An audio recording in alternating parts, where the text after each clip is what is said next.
Well, hey, everybody, get ready for a new case on criminal motives behind the crime scene tape. My name is Jay, and I co host this podcast with my dad. My dad and I have both worked in law enforcement, and we also specialize in security.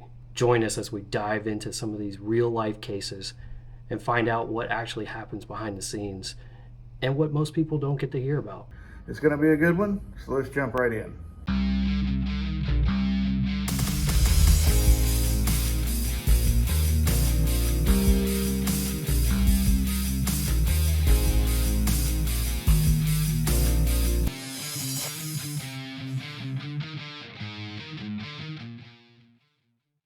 But we have a pretty good one for you today on an investigation we did involving some electronic products. And it's probably not one that would hit the news unless it was done intentionally. It's just one that everybody likes to kind of keep under the hat because it's kind of embarrassing at times how things can fall apart for people and corporations and those involved. But man, if you're ready, we'll just jump right in and get started. I think so. I'm glad to have our normal listeners back and any new listeners. I'm glad to have you here. Go check out the other episodes too. Yep, for sure. We're trying to put these things together for your interest and for questions you might have, and maybe some insight on how things happen in the world of investigations. But this is a good one. This involved some electronics by a very familiar name to everybody, the most popular electronics that are out there, I think. And how it worked out was I was head of corporate security for a transportation company, and the organization structure looked a little bit like this. I was the manager over a group of investigators and uniformed security officers at an airport location where we, aside from loss prevention and crisis intervention and theft and all the other things that normally go along with it, we also had to abide by federal regulations being on an airport property. So there was screening involved. There's traffic on the runway, traffic around the ramp, down the different buildings, and so forth. Some secure areas that add an element to it that sometimes can be cumbersome at times based on the shift in terrorism, the shift in society. The government constantly moving and updating things, so it was a big effort to try to get things done the right way without setting off a bunch of alarms and different things of that nature. The company shipped products for people and for companies, other companies and organizations and different things. And I worked a team of investigators, like I said, and some uniform guys as well. I had a co-manager who worked also another team of investigators and uniformed officers, and we all had the same duties. We worked different times of the day to get things done. You worked with quite a few agencies. I mean, when you throw an airport into the mix, you're gonna get a lot more. So now you got the FAA, you got TSA, you got probably FBI. Like, what are some of the other agencies that were around that area because you were right there at the airport? We had customs, Yep. Customs and Border Protection. We had Food and Drug Administration for items that come into the country. It was an international airport, so we had direct flights from out of the country that came in. And also, just for every federal agency, there's always a state agency that goes along with it. And they're all piled up in there in different parts of the airport doing their jobs, trying to keep the country secure from everything terrorism related down to the proper food that comes in, what shouldn't come in, as well as drugs, narcotics, weapons, the whole thing. So we had a lot of things that a lot of agencies involved and a lot of people that you had to navigate through sometimes. Most of the time in corporate investigations, though, everything stays in house Yeah. until such that it requires a law enforcement element. If you're going to criminally prosecute somebody, or if you're just going to, take care of them for policy violations. So you have to play that line really close to the vest. We had that investigative organization, and one of my peers had an investigator who had got to the point where he was getting buried with cases, the same cases, the same product. He hadn't made any headway, didn't know who was doing it, didn't know how to get it done or get it solved. And, at first you're wondering, how did it get this bad before you said anything? And then you got to wondering, when people get out of different areas of careers and they seem to gravitate to corporate security because it has a flair of what they used to be a part of in their professional life, and they want to continue that to a point that they still get a taste of it, but yet they're not fully committed like you would be an officer on the street. It's kind of like, I don't want to let go completely, so I'll go into security and then I can still be a part of it, but not really responsible for it. So you never know for sure how a person got to be an investigator in a corporate security world. In the criminal law enforcement side, how that happens. You got training you have to go to, you have qualifications, you have supervisors, chiefs, deputy chiefs, all kinds of officers that know when a person's good for the job and when they're not good for the job. And they're usually right about 99% of the time. There's always that one that'll slip through. Yeah. In the corporate world, sometimes people get promoted for a couple of reasons that are not admirable at all. One being, well, he's been here the longest, it's his turn. That doesn't necessarily mean he's going to be a good investigator. Or he's a good guy, let's give it to him. There's certainly nothing he can screw up that we can't fix. And then they have this margin of errors that they can put up with to accommodate that until the person either catches up or they wind up moving them out. So you never know you're going to get into. And this particular person was former military, and you get to looking, and he wasn't military police, he wasn't an investigator, he wasn't former anything other than a cook. Well, just because he was in the military doesn't necessarily qualify that person for being an investigator, especially absolutely not. When they came out of the kitchen. And I don't mean that derogatorily. I just mean that there is a sense of responsibility as an investigator, no matter where you work, that comes with you walking in the door. You're supposed to know what you're doing. So all that aside, and part of that was my own doing, was trying to figure out, how does this happen? I didn't have time to worry about it at the time. We were already neck deep in losses in this deal. And we were looking at somewhere in the area of $250,000 and still counting.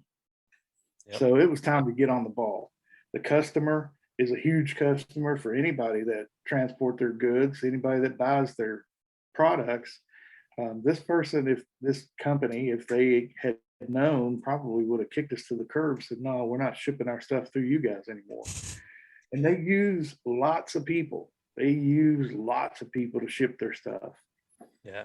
Now, this is a big transportation. So I know the story because obviously I've talked to my dad about it. But, this is a big transportation company, big logistics company that's handling technology for this really big technology company. And we're not going to say names. We're not going to say brands or company names because stuff like this was a huge deal. And we're not trying to catch any kind of like defamation kind of cases or anything like that just because we want to talk about our experience. So we're not going to mention the names, but just know like these are top dogs, like top companies, definitely Fortune, like probably Fortune 50. Like these were big companies that this was going through. So yeah, you're right. I'm sure if company A, technology company, found out that logistics company was losing a lot of their stuff, up to $250,000 worth, they would be finding a different route to go on. So anyways, yeah, continue. Yeah, we don't want, we're not trying to, the goal of our podcast is not to spread names and things like that out there. Is to give you some insight as some of the crazy things that goes on in an investigation. Right. So Right. I'm sitting here with this guy, and I'm like, well, number one, 1A, as old Cy Robinson used to say, that's rule number one. Why don't you go to your manager? And his words were, well, he doesn't know what he's doing either. And I'm like, all right. He goes, we know you've had some experience doing this, this, and this, and we need help. So we put all that stuff aside. Those are questions that need to be answered in a debrief down the road, way past this deal. This has been going on for 4 months, and we've got to stop it quickly. So it could be in my mind, it could be another month before we could sit down and debrief on this. I was trying to be optimistic that maybe we could get this solved in a month. And I didn't share this with anybody, but I didn't know if it was ever going to, if we could ever figure it out. So we go to work. Now, obviously, in a situation like this, in an open air situation like an airport can be, and people may know that and may assume that because it's an airport, there's going to be cameras everywhere. You got lots of resources. That's not the case. Number one, you got to be careful how much you let out of the bag. Do you want the airport itself to know, hey, we're over here, we're losing this amount of dollars and the customer's product, and we wonder if y'all could, do you want to involve them? Do you need to involve them? Would the company be upset if you did involve them because somebody at that airport administration line will allow to pick up the phone and call bosses above me 6 times over, and next thing you know, in addition to the problem we have all this stress behind us now with what in the world's going on, and they'll want to assemble a team and send it down and try to do this. Then we got to play catch up with those guys. Yep. Things like that can delay an investigation for an incredible amount of time. And not to say that it's wrong, not to say, it just kind of depends on what your company's policies are and what the ultimate decision maker decides we need to do. In this particular case, I like to hold the cards close to the vest and throw out the cards that, one at a time until I get to a point where, and it's ultimately responsible to me how much I reveal and the timing of it, because I could get yelled at by my boss, if I'm not, what do you mean you're doing all this? So you have to think outside the box. You have to make some bold decisions. You have to stay within the guidelines of the law, number one, and your corporate policies, number two. So the next step in trying to figure this out, I always go back to the thing we talk about the most is, do we have a source within the area that we can, and I say trust as a generic word because you never trust sources. You can never fully trust a source. But do we have somebody that I can figure out what's the best way, cut through some red tape, find out where's the best way to find out where this stuff comes from, where it goes to, and where's this hiccup coming where we're starting to lose this stuff, because we know where it's coming from in China someplace. It's coming in, it's getting sorted, it's getting moved to an area, and it's disappearing before the next plane flies out. So where can we figure out where this stuff goes? And we're talking about a facility that holds over 4,000 people and enough miles in conveyor belts and sorting areas that could probably wrap around, from Orlando to Miami and back, all in this building. So we have to figure out, we need some help. And one of the rules that we talk about when using sources and information is, you don't want to let them know, they could be part of it. So you have to be careful how much you need to know and what can you ask in a kind of covert kind of way to get the information you need without tipping them off. So I strategized with one of my investigators, started with one, and I told him what was going on. I said, this guy across the hall, this is what he landed on my desk with, and he needs help. And before any of that happened, I had confidentiality disclosures signed off on by the person that brought me the case and by the guy I was talking to about the case, so we can understand any deviation from this would mean possibly your job and maybe criminal charges. I don't know if it's true or not. I don't know if we could pull it off or not. I don't even know if the prosecutor would take the case or not, but definitely I would try. If he messed up all the hard work we were trying to do, I would try it.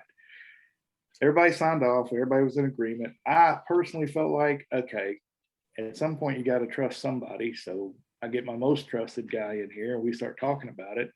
And the other part with this guy is he was a part-time sworn law enforcement officer. So I kind of had a little bit of the law enforcement angle to keep me within the guidelines. So I'm not blurring the lines and doing something I shouldn't be doing that's more law enforcement related than corporate security related. It's a lot to take in.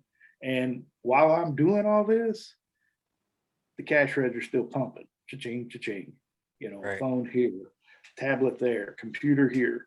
So we have to work quickly, but we have to work proficiently and within the guidelines to secure the case in case it ever went to court for prosecution, and to limit liability on ourselves as well. So all these things are in play. Yeah, there's a couple things I wanted to hit on real quick. The whole not the confidentiality non-disclosure agreement. Yeah, I mean, I don't know if there's possibility. So like in the military, when we would make people sign those, it said in there, these are the Uniform Code of Military Justice rules that you will break if you talk about this investigation with anyone, and we can take them to court for that. I don't know in the civilian world if you're able to put like, if you deviate from this or if you try to obscure this investigation in any way, we'll consider, once we finally get it wrapped up, we'll consider you an accessory or we'll tag you with conspiracy. I don't know. Like, I don't know if those are things that you could have done. The whole who do you let in, who do you let know? That's a big operation going on. You got a ton of technology products going missing. Somebody's going to know about it. Probably more than 2 or 3 people are going to know about this. And so it's really difficult, but finding someone that has like law enforcement or something like that's a good step in the right direction.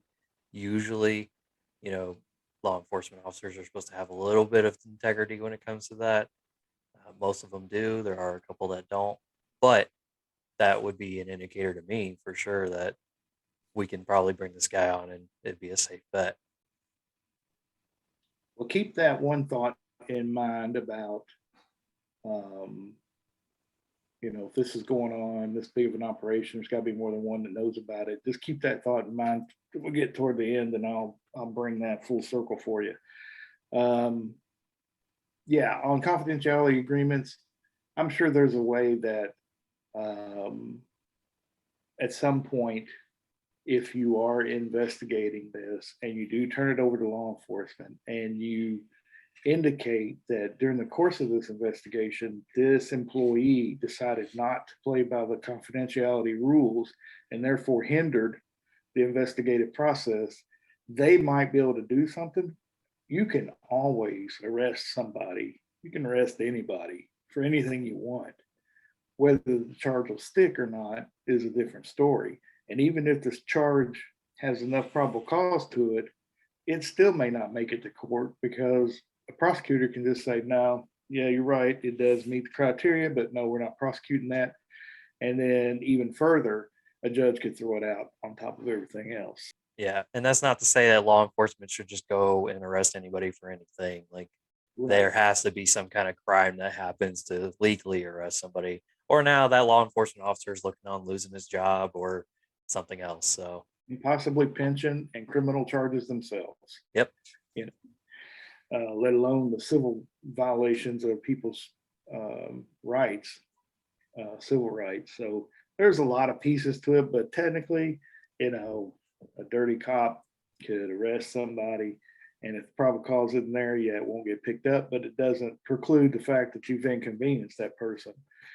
True. So a lot of times confidentiality agreements, if you work with somebody long enough that you're to the point that, look, we got to make sure everything stays above board on this, they're not going to have any problem signing it. And they know the ramifications. They know if you're serious or not. So leading to that, my question was to my investigator, look, here's where it starts, here's where something happens, and here's where it doesn't happen. Where do we need to begin to look at this kind of thing? And the area of the airport that we needed to look at was a huge area.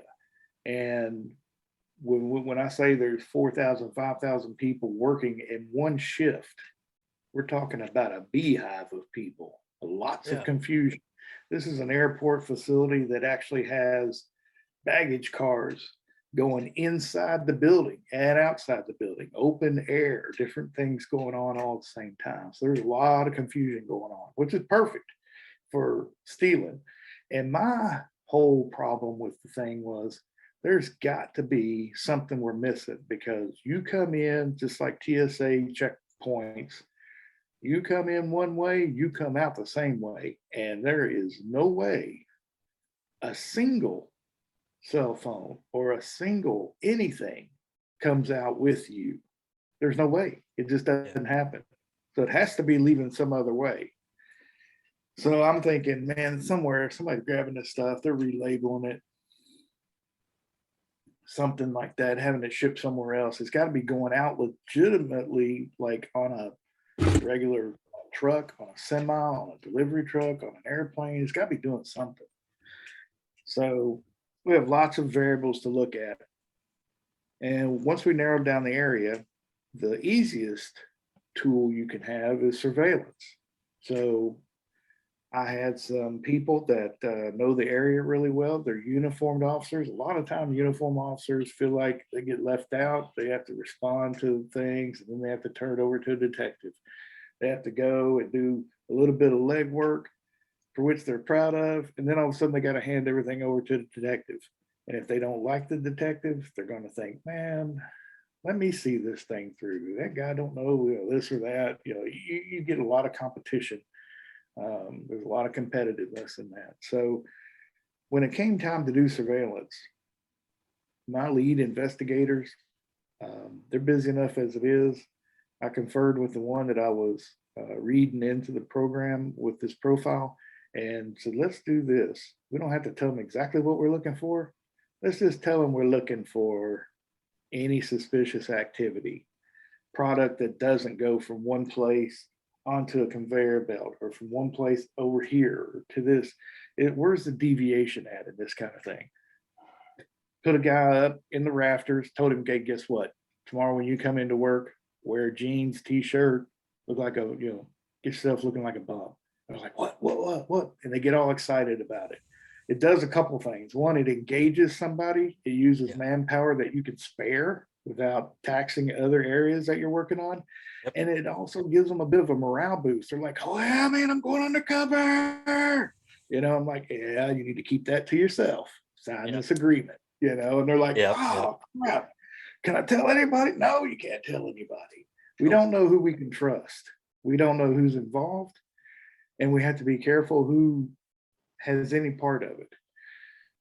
This person didn't know the company we were looking at, the product we were looking at. We just wanted him to sit and observe deviations from the normal process. Now, in some cases, when people go into corporate security, they came from inside the company someplace else. The uniformed officers I had came from inside that sorting facility as former, just regular employees, civilian employees who applied, and uniform security is usually an entry-level thing. So we figure we can teach them what we need them to know. So this guy knows what we're doing. He knows the process. He knows what looks right, what looks wrong. And, we grub him up, stick him in the rafters. These buildings are open air buildings with no finished product on the inside. No, it doesn't have sheetrock. It's not an office building. Yeah, warehouse. Put him up in the catwalk. Get him in there early. Tell him, you better bring some snack crackers. You'll be there for a while. Give him some binoculars and tell him to watch and see what he sees. Lo and behold, we got lucky. There's product that comes out of a specific container. It goes on a belt to go one direction, might go on the other belt to go another direction, might go here, might go there. There's a belt below it that also has layers of places to go. But what shouldn't happen is you should not see anybody throw a box under the second belt onto the ground. So there was our first tip.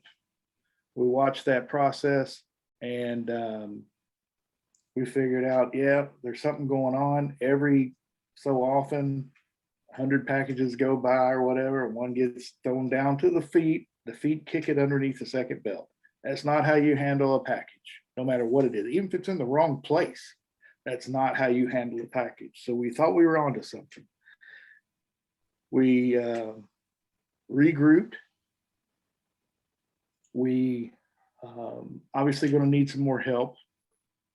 And at this point, I feel like it's time to let my boss know what we were up to, because I needed more help. I needed to pull some more people. I needed more people dressed down in civilian clothes instead of uniform clothes. And I needed to borrow some help from the manager, who this other investigator that let this thing go so bad. He needed to loan me a couple of officers to work our officer duties while my officers went and played, so to speak, went and dressed up and did that. So we made no prior announcements.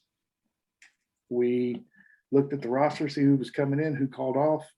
And I went to my boss and I said, this is what I have. This is what I've been told. This is what it adds up to at this point. And I'd like one day to try and put in an operation where I have various points of people in place so that we can catch the person who comes by and picks up that package, follow them to where they're going, and possibly make a grab on that person. Of course, his questions are liabilities. What are we looking at? How many people do we need? Have we involved law enforcement yet? And, the answer to the law enforcement thing was no at this point, because right now we do not know if it would fall under the definition of theft crime. Even though it's misplaced, the last thing we want to do is not find that stuff and lost and found, trying to be rerouted somewhere through that angle and blow our cover. So he agreed. He goes, you got one day. He wanted to see an ops plan from me, and I put one together. I had a person back in that same catwalk. I had a person dressed up as a mechanic in a mechanic van. I had another person dressed up in a tug that pulls baggage carts. I had another person over in the semi-truck area to monitor anything that happens over that way. Everybody was on the same page. I had two investigators, one in a roving investigator car, and I was with my main guy in another car. So we set up, got in early, set everything up, going through the deal. Sure enough, sat there and watched and watched and watched, and we waited until someone removed the boxes from under the second belt, because that's where we started to see this is where this piece was happening. Yes. Yep.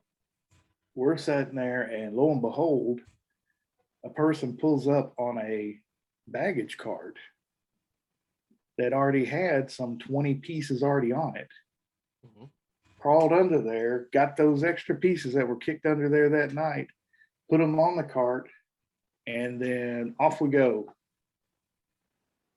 We converged on the area. The guy runs in the baggage cart tug, Nice. pulling that trailer full of boxes. My guy, and I thought, you ask Misty, she worries about my driving. My guy is doing 60 miles an hour through a building full of people and other baggage carts, lights and siren going. Yeah. I'm like, it was a mess. I think I dug fingernails into the dashboard, but this guy, we're trying to catch up to him, and the tuggers, they're governor somewhere. I don't know how fast, but it seemed like he was able to do like 40 miles an hour in that thing. And he just flying down through there. He pulls out onto the runway of all places. And here we Oh, are chasing no. my guy that's a mechanic starts screaming on the radio. And I'm like, he can't be into it because we're right behind the guy. Evidently, somebody not paying attention, driving another tugger innocently drove the edge of the tugger up underneath the mechanic's van he was in, lifting the front wheel off the ground, and he was stuck in an accident while all this was going on. So he's screaming. I've got other uniformed officers that were undercover, for lack of a better word. They're all converging to help us, and they're all, excited, and adrenaline's running, and it's like, there's one channel on the radio, and here we are all trying to talk at the same time. The guy thinks that we're about to nab him, and he thinks that we're going to go for the packages. While he's going down one of the taxi ramps, he pulls the pin on the trailer full of product, lets it go off on its merry way, and he keeps driving on. So I had another officer grab that trailer to keep it secured, and we proceeded to chase this guy. Now we're doing only like 25 miles an hour, I guess, trying to chase this guy. And I'm wondering in my head, do we pit maneuver this guy in a tugger? He's going to get hurt. So That would be hilarious. it was ridiculous. And my guy's yelling at me. He's like, let me hit him, I'll get him to stop. And I'm like, no, you can't do that. So we follow him. He pulls into an area. He jumps off the tugger. We grab him and start our investigation. So the excitement's over. The guy's still hung up in the mechanic's vehicle because he can't get the mechanic truck freed. He's back there squealing tires, trying to break it unhooked from the other tugger. The tugger guy has no idea what's going on. He's like, what are you doing? I'm sorry I did this. Don't run, So I'll take me with you. lots of pieces going on. So adrenaline's high for everybody. We get this guy, this driver. We take him upstairs to the interrogation room. At this point, we got to figure out, we've got the original investigator involved, and do I want him to be the interrogator, even though these are his cases? I think not. He drug his feet on this thing, made it worse than it really was. My guy did the catch. I want him to do the interrogation, and let's see where we can go with it. The guy ended up, long story short, longer story, even shorter, he ends up giving up the fact that he was involved in this deal. Going back to your comment about enough people, more than one needs to know, there were 2 managers involved in this organized theft and 5 employees involved. So 7 people involved, and you're exactly right. It takes more than one to pull something like this off. Yeah, at that volume. Yeah. So we've got everybody confessing to their part in the deal. We have the case solved. We're bringing in, law enforcement because my boss said, well, it's a lot of money. We at least ought to attempt to see if law enforcement will initiate a theft case with us. Yeah.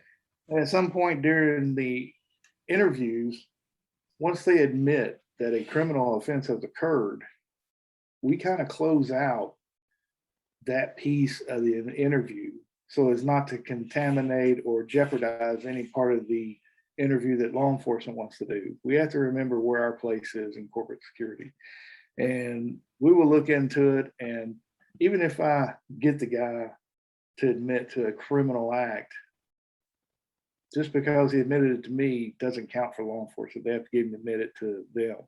And if they admit it to me and then they lose their nerve and don't admit it to law enforcement, then I take a chance to jeopardize in the prosecution side of the case if it's going to go that far. So you have to be careful with that. Once you get what you need, we definitely had him. We definitely had the other 6 that were involved. As far as our policies go and theft, or the misrouting or the mishandling of packages, which is all our investigation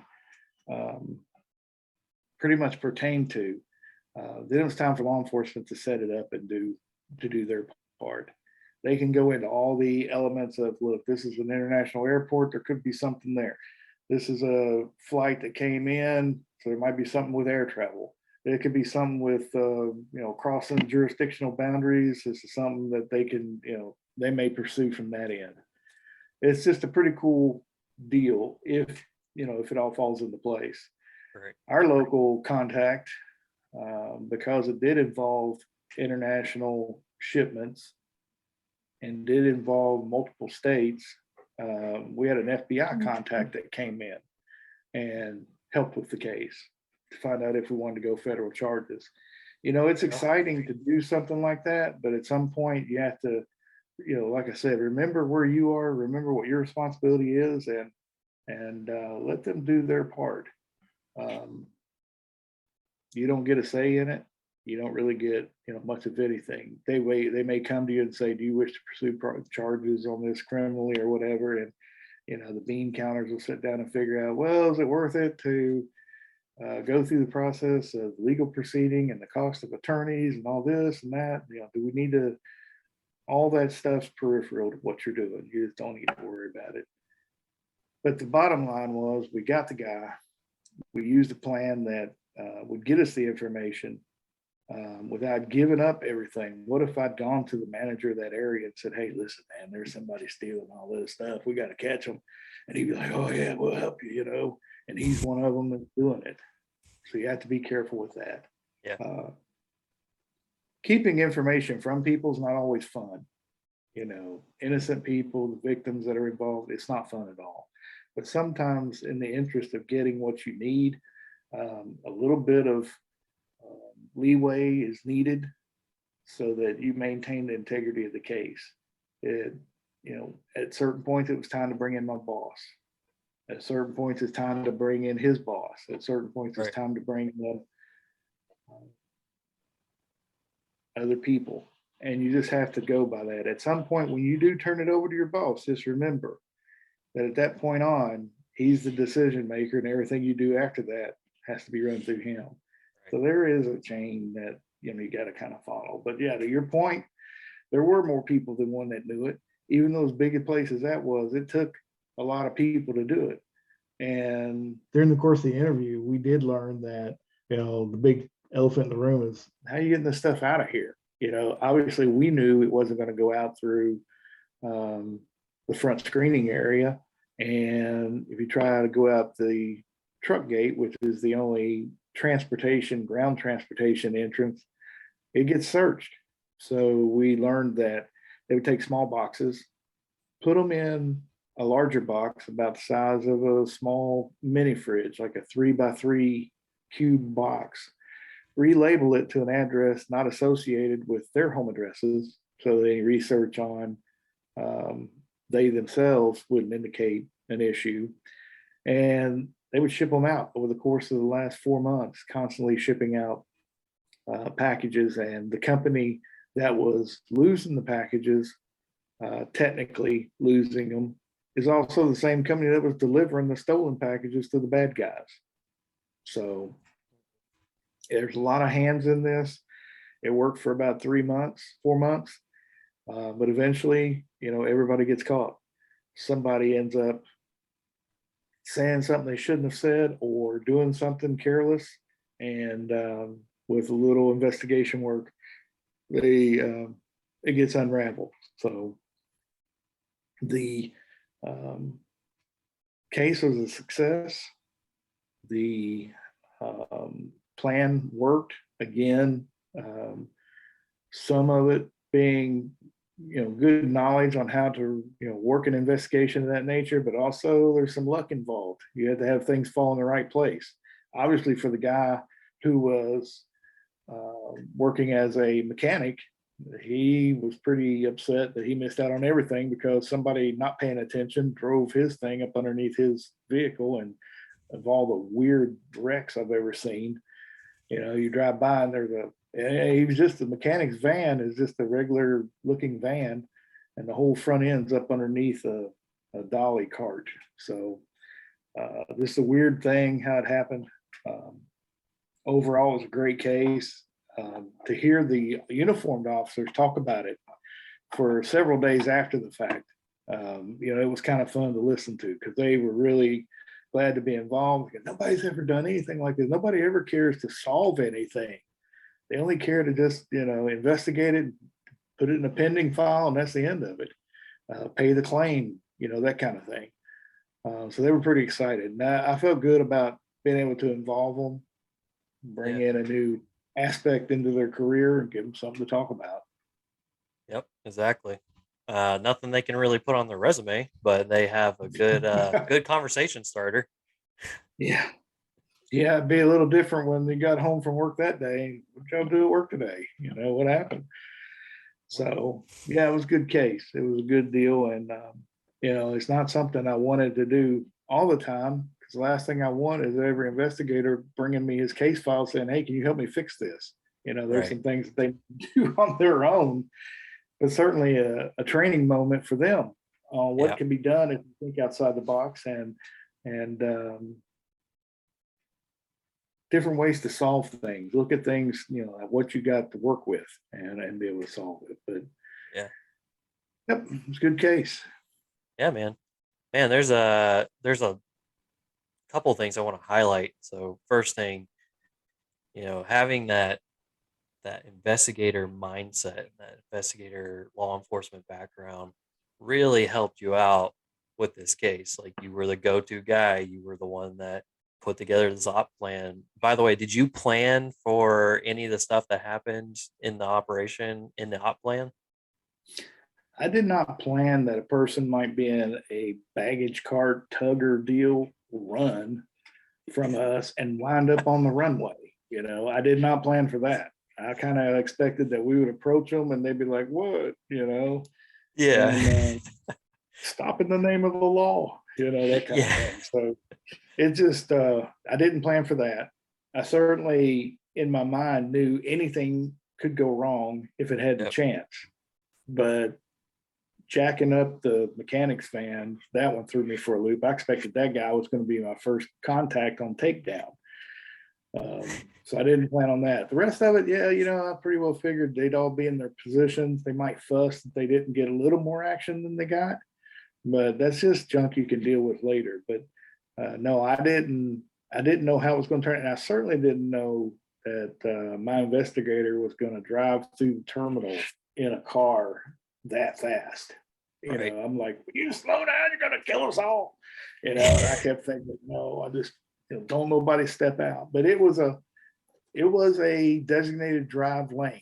He was just exceeding the speed limit faster than normal in an effort to catch the guy, By before a lot. he gets lost. Yeah, a lot.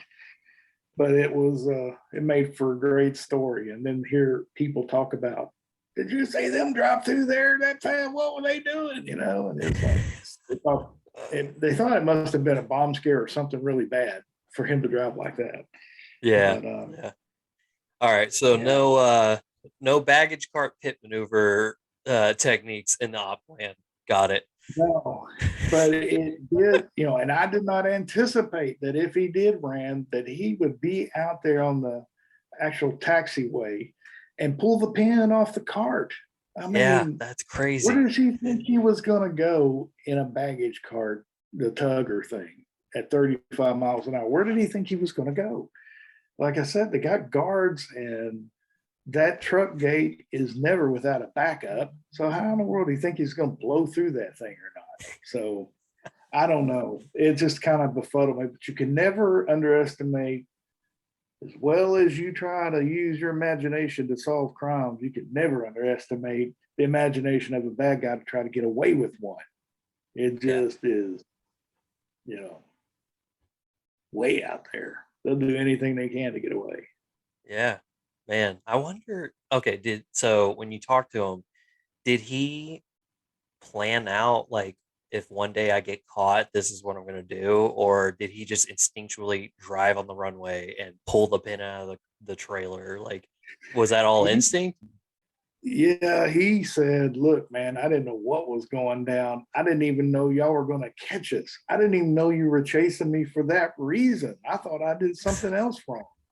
And he goes, I was just trying to get away, dude. I didn't know, and then you have to wonder, look back in his history and make sure he doesn't have any current warrants for arrest. I mean, he could have been running for any reason if he didn't know we were on to him for that. Yeah. And then I guess he thought, once he figured out, hey man, they might be after all that stuff behind me. If I get rid of it, they'll leave me alone because they really want that more than they want me, And I'm like, yeah, that ain't happening. So no, he didn't plan. He didn't have an action plan for this is what I'm going to do to get away.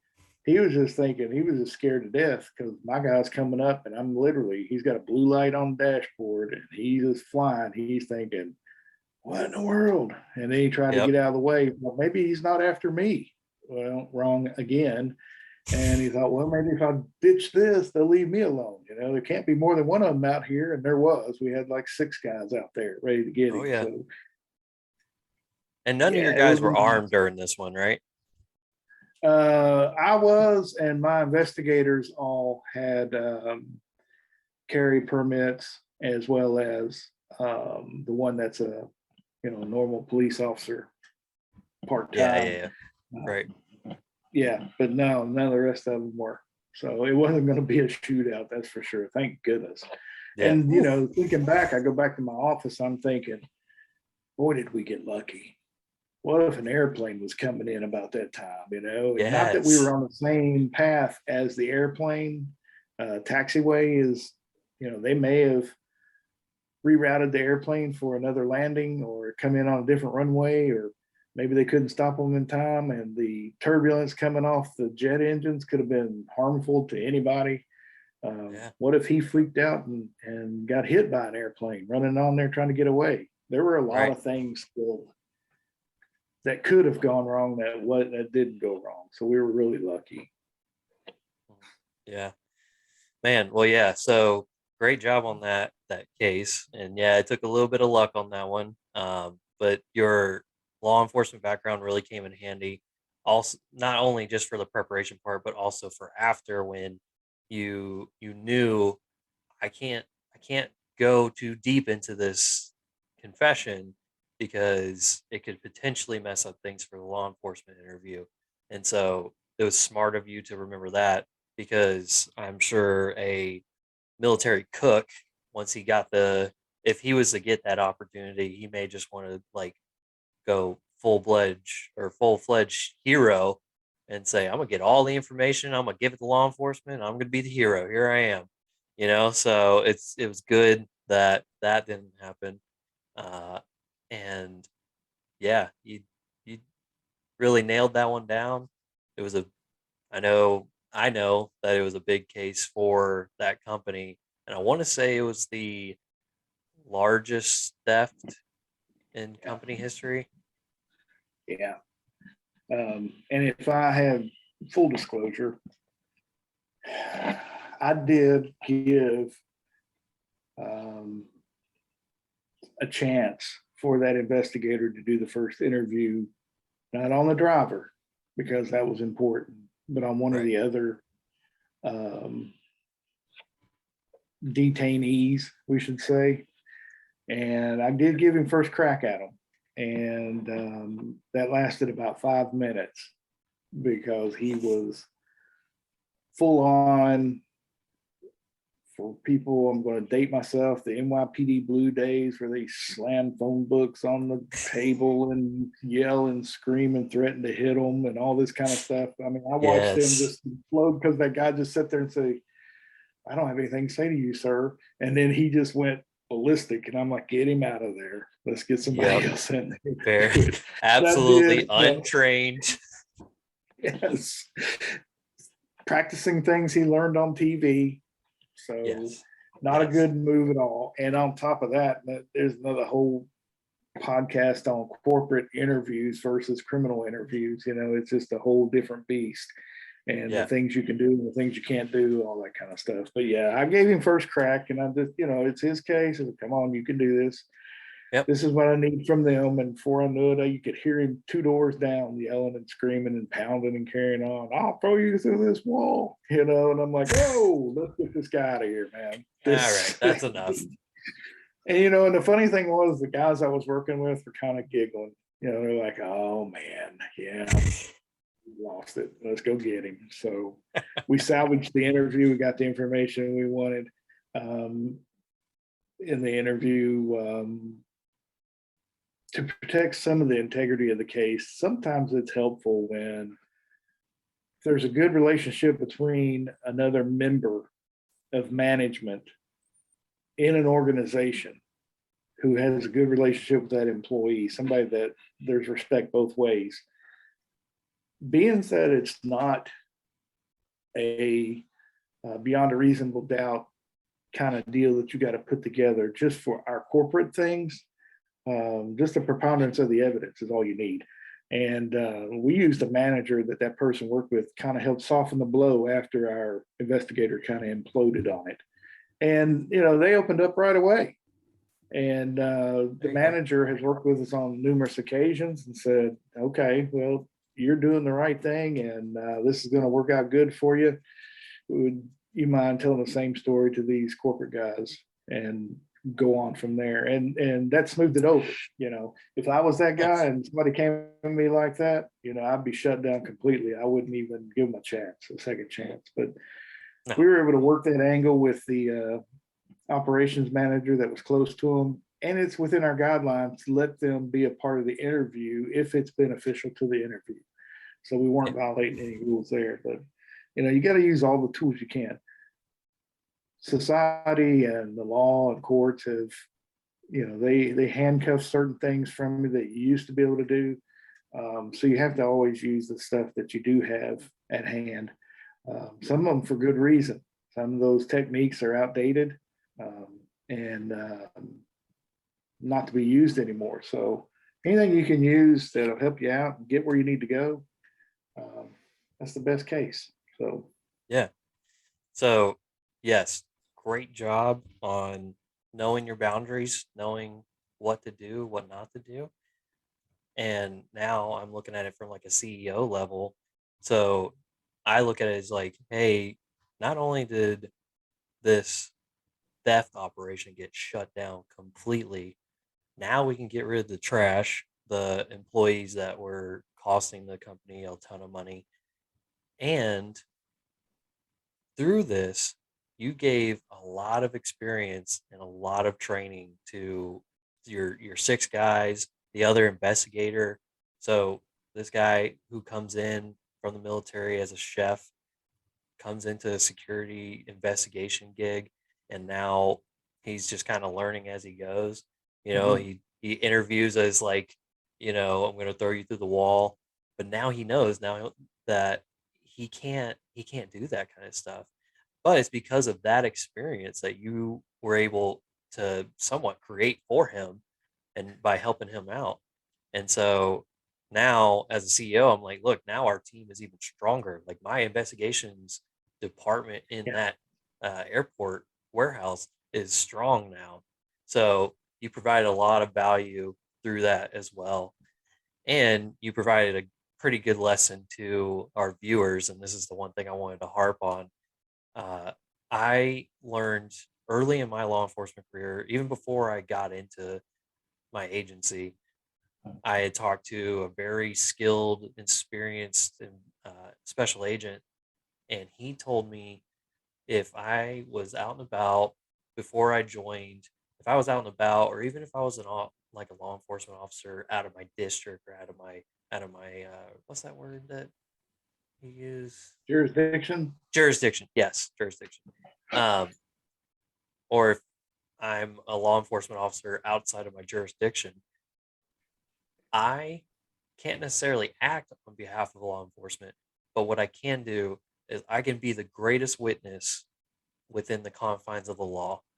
And so my message that I'm pulling from the lesson that you kind of brought on to our viewers, for sure, if you had to learn one thing from this podcast episode, it would be to wherever you are, wherever you go, if you have that kind of itch to help law enforcement or to really benefit your society, be the best witness that you can be within the confines of the law. So you can't go trespassing on somebody's property to find out if they're growing marijuana or something like that. But if you were to be there legally and see it, now you are a key witness to a crime. And so, yeah, that would be the biggest takeaway, is be the best witness that you can be within the confines of the law. Yep, it's good advice. Good advice. So, That's right. all right. So we need to get an investigative team together and start doing some cases. Yeah. That'd be fun. That'd be cool. Yeah. All right. Anything else? No, I think that's it. I think that about wraps it up. What a good story. What a good teaching lesson. I think this is a good one to wrap up. Yeah, information's out there. All you have to do is find a way to pull it in. And Right. sometimes it's with informants, sometimes it's with legwork, sometimes it's just inadvertent information, based on, you want to know how things go from point A to point B, but you can talk to somebody about, now, where would that come from? You could start at point B and say, now, how did that get to this point? Can you tell me how that worked? And they don't have a clue what you're trying to do, and it's all about protecting them as well. You don't want them to know, as much that would cost them time in court that they probably wouldn't get paid for, and maybe embarrassment. There's still some stigma about cooperating with law enforcement or even corporate security in that way. You don't want to cause them any embarrassment or any stigma for that. So trying to find your answers and trying to find your information is just a matter of sitting down and trying to figure out ways that you can get the same information without tipping your hand. So maybe you still got 4 cards in your hand at the end, Yeah, absolutely. All right. Man, it's been fun. If anybody has any questions at all or any comments at all, please hit the button, throw your opinions in there. We're not offended by anything. And it is what it is when we did it. May not work in every situation, but a lot of ours is, good homework, good background work, good luck. So Yeah. Yep. Yeah. If you have those questions, make sure you send them to criminalmotive@gmail.com and give us a like, a share, a subscribe, review. We'd love to hear your reviews because we want to make the show better and we want to know if we're doing the right thing or not. So just give us that feedback. there are a ton of things out there about homicides. Yeah. Ton of things out there on every channel. And yeah, we're not one of those. So we still try to make it interesting. Not everything has to end with a bullet in the head. So we're just trying to do another take on it. So any comments, any advice or direction, input is always appreciated. That's right. All right. Until next time. All right, dude. Well, there you go. Another great case in the books. Be sure and tune in next week when we unpack a new one, and I hope you have a good week. Thank you for joining us today. We hope you enjoyed the episode. If you haven't already, go subscribe to our show. And if you liked it, maybe go get a buddy or two to go subscribe to it as well. Give us a like, a comment, a rating, whatever it is that you're watching this on, and make sure to give us some feedback because we want to make sure that we're doing the absolute best we can for our audience. Thank you for watching. We'll see you next time on Criminal Motives Behind the Crime Scene Tape.